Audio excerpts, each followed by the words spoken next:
மகாலட்சுமி, நம் அழகிய காதல் கதையில் கடைசி பக்கம் இது. இந்த கடிதம் உன்னை வந்து சேருவதற்கு சற்று தாமதமாகிவிட்டது சீதா.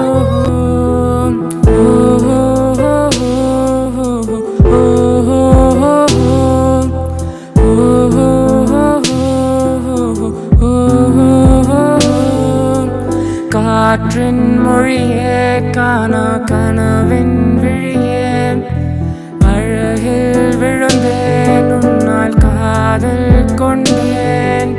மௌனம் பேசும் பாஷை கூட காதல் கூறுதேன். உன் பெயரை சொல்லும் காற்றும் என் நெஞ்சை என்னை மறந்துவிடு சீதா. ஏனென்றால் இதை நீ படிக்கும் போது நான் உயிரோடு இருக்க மாட்டேன்.